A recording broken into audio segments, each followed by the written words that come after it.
Hey, welcome to the process. My name is Dr. John Bush. Lesson 87, Positional Targets, Part 4. We're finishing up the running backs, looking at the back 16 teams, going through and trying to think about what would be the 2021 targets that these running backs may get during the season. Everything I'm doing is trying to help you win your fantasy football drafts. That should give you about 60% towards winning your league. At least in my experience, that's been the case. So let's continue here. And if you hadn't seen the lesson before this, go back and check that out. But anyway, we're going to look at team cards, the team, the player, the total targets from 2020, the ADP for 2021. I've scaled that down. And then in purple here, I have the predicted vacated targets. This is the structure of the running back crew here. And I use that structure to figure out the multiplier. And they had 130 targets in 2020. I then used this multiplier with that to get to estimated targets here. And this is the Chargers. And in 2020, even Eckler was hurt. He got 65 targets. They had Kelly, Justin Jackson, Pope, Neighbors, and there was kind of spread out there. Looks like about 17 targets up for grab. Kelly and Jackson are there. And based on what the public is doing, they're thinking that Eckler is going to get about the same number of targets. That seems a little low to me. And so he may be underestimated as far as in PPR. So that definitely hits me here. Kelly and Jackson, I don't know who's going to be the number 2. I would suspect it's Kelly. The public's leaning to Kelly, but it's clear 1 and then 2A and 2B for Kelly and Jackson here. Roundtree would be your deep handcuff for this crew here. If Eckler goes down, I suspect it will be a true committee situation. So I don't see got to draft either one of those, high. Maybe towards the end of the draft in best ball. Maybe one of these is a free square. Take your pick. I lean to Kelly, but, it could be Jackson. So the only big conclusion, I think Eckler's going to get closer to 75 to 80 targets versus 63. So I think the public's missing this a little bit. So they may be downplaying his current ADP. So maybe worth a stab if you're, picking late in the first draft here. If you don't want to go wide receiver, then you might look to pick up Eckler if he's still there. The Rams, we had Brown, Henderson, Akers. Akers is out, so I estimate we got about 33 targets left. Darrell Henderson should be the clear number 1, and Jake Funk, and I think it's Xavier. I forgot his other name. I should have put him in there. But right now, I think people are picking Xavier over Funk to be the number 2. They haven't brought anybody else in. By ADP, Henderson should get 70 targets. That seems far-fetched, and he may be a little overranked in PPR because of that. Probably closer to 50 in my opinion.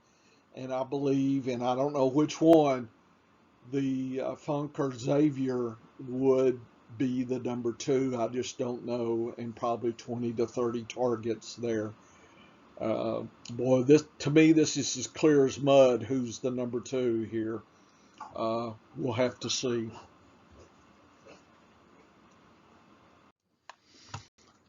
Okay, let's move. Las Vegas Raiders. We had Jacobs, Richard, Booker's gone. Ingold, Riddick, I believe, is retired. Jacobs had 45, and there's 44 up for grabs. And the public, basically, we can go through here, sees that Jacobs and Drake are pretty close to a 1A, 1B, but only different by about 16%. So that's how and Richard is way down, handcuff only. Targets, they're seeing Jacobs at 52, and Drake at 44. That seems fair. So I believe Drake's probably going later, and maybe in PPR the better play than Jacobs. So that's kind of how I'm looking at this. Kind of a committee situation here. Okay. Nothing really big that the public doesn't already know, I guess. Miami, Gaskins, Ahmed, Laird, Breida's gone, Cox, Howard. Not sure who all is left. Oh, they did pick up Malcolm Brown from the Rams. So right now the public says it's Gaskin, Ahmed, and Brown, the top 3.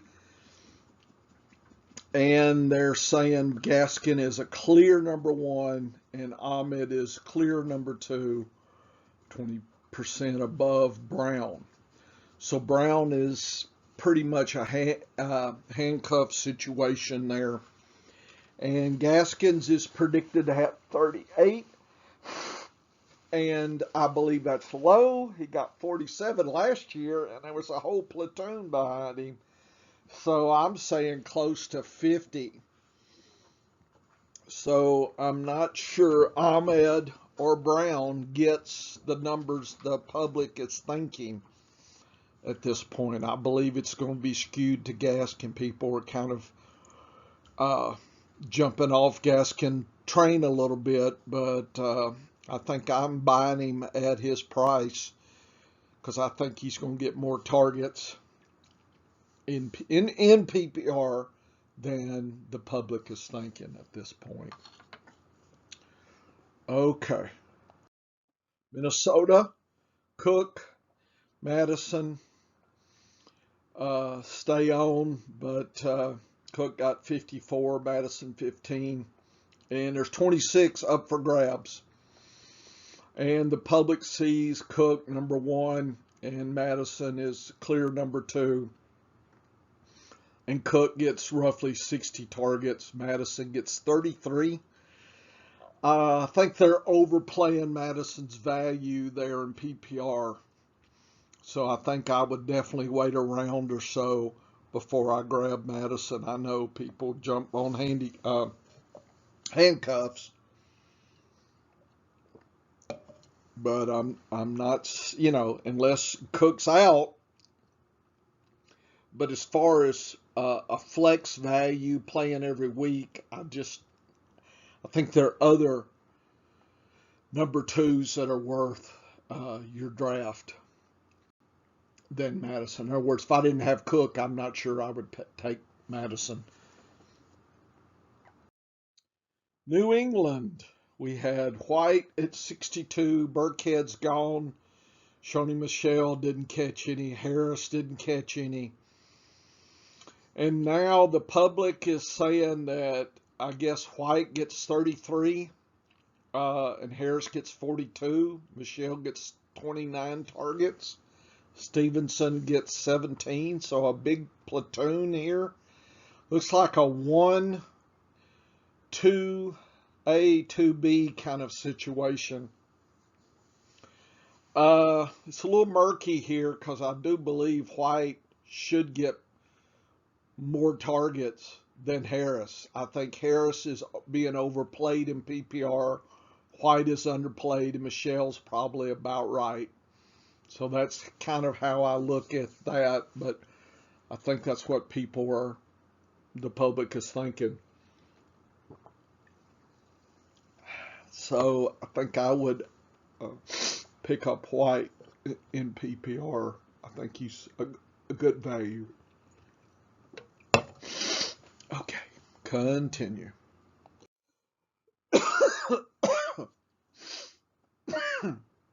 Kamar and Murray.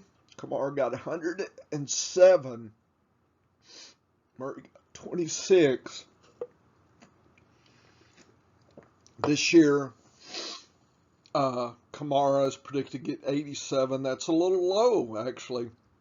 Murray 56. That's a little high. So I think Kamara's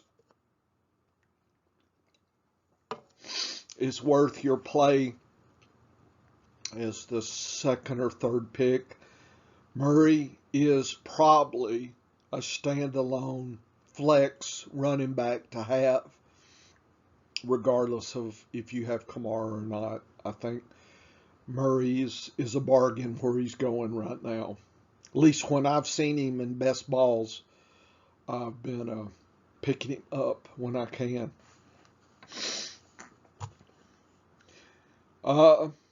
This is assuming, say we're assuming 143 targets. Maybe. It's going to be hard to see how the Saints are going to play this. They do have a hard schedule. I'm making out the predicted defense against the positions, and I believe New Orleans has one of the toughest seasons predicted.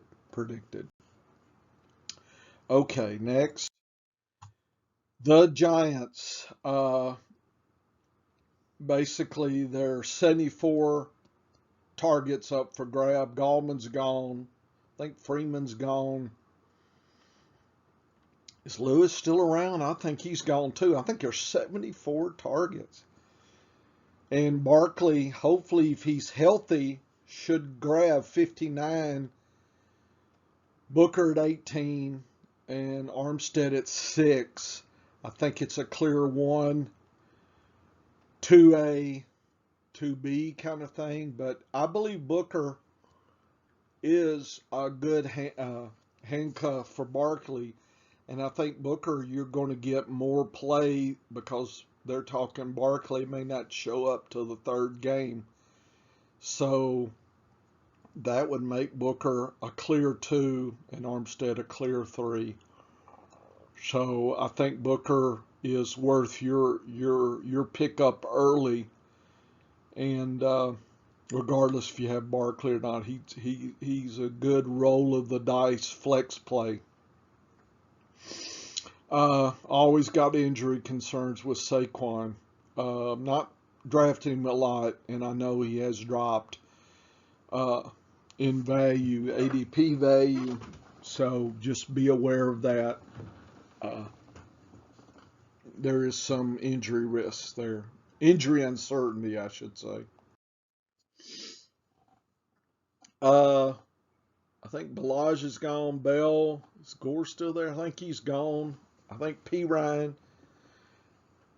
And I don't know if Adams. I think there's 84 targets, and they're predicting that Carter and Coleman are close together, but I think they're saying Carter's number 1 and Coleman is number 2. Pirine is number 3. And Ty Johnson is 3B maybe. So Pirine is 3A, 3. It's a little crowded backfield here. Um, I think Coleman's going to dominate early, and then at least I think the idea is get Coleman up and going, and then hand it off to Carter to take over. But when that happens, there's a lot of moving parts, a lot of what ifs here, a lot of uncertainty, in my opinion, to the structure of this uh, backfield here. There's a lot of people barking for targets, as you can see. Uh, it's a muddy backfield. I'm taking Coleman late. He's almost a free square, and I'm not taking Carter. I may be missing something, but I think I'm going to let others take that gamble.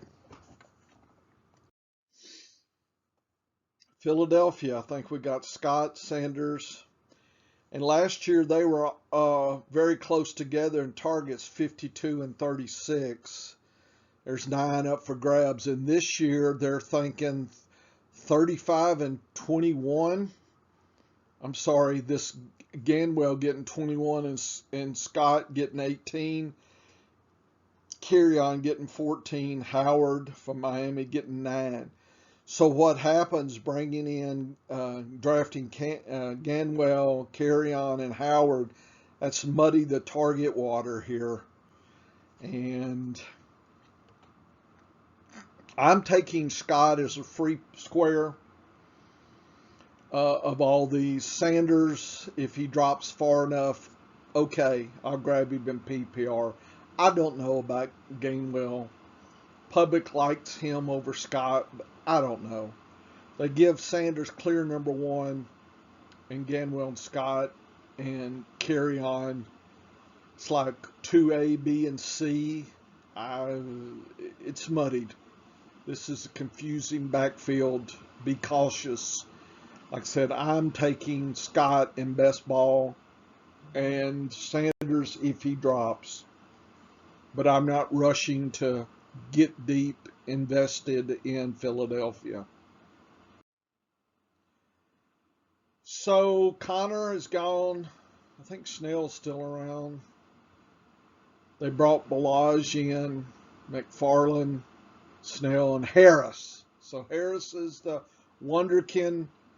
Public says he's the clear number 1. Snell's the number 2.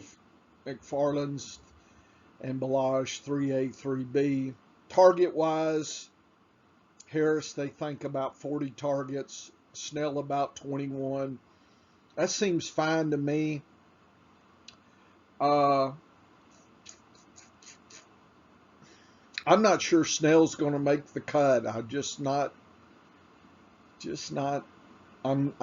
would be cautious with drafting actually anybody from this league. I may have drafted Harris once out of about 40 redraft leagues here. Just not looking to invest heavily in the running. I think Pittsburgh wants to pass. Seattle, we have Carson. Hyde's gone. Dallas is still there. Not sure how many targets are really up for grab. They're thinking Carson takes the same many, 44. They're really thinking Penny is going to be the number 2 at 29 targets, and Dallas is the number 3 at 12. I think Carson's the solid play. His ceiling's not so high.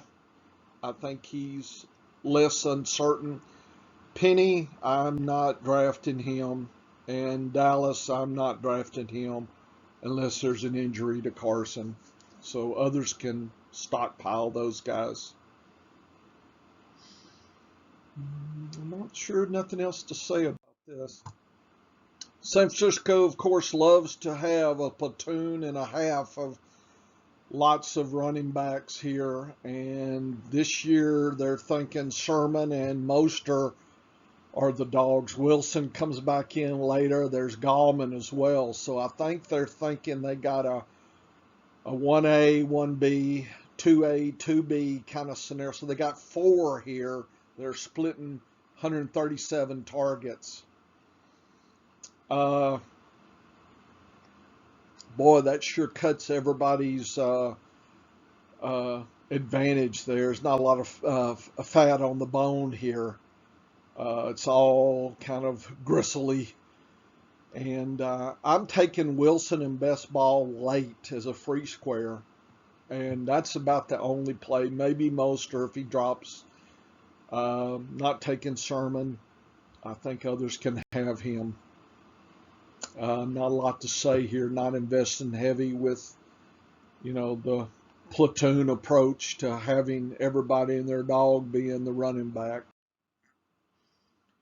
Tampa Bay, we had Jones and Fournette, 1A and B. And this year they're predicted to be the same. They brought Bernard in just to muddy the water more to get 26 targets. Looks like in PPR there's going to be a spreading, and I think that hurts almost everybody here. Jones is okay as a deep play. He doesn't have a high ceiling, but I think you got a low uncertainty. I'm not taking Fournette at this point this year, and Bernard, maybe best ball free square kind of last pick out the gate kind of play.